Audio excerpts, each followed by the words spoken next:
ఈ దొడ్డిలోనికి నీ వచ్చినప్పుడు కలిగేటువంటి మరొక ప్రయోజనం ఏంటంటే సహవాసము అనేటటువంటిది.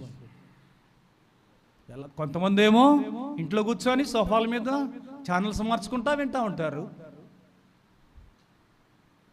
కానీ దేవుని నియమం సమాజముకు కూడుట మానవద్దు.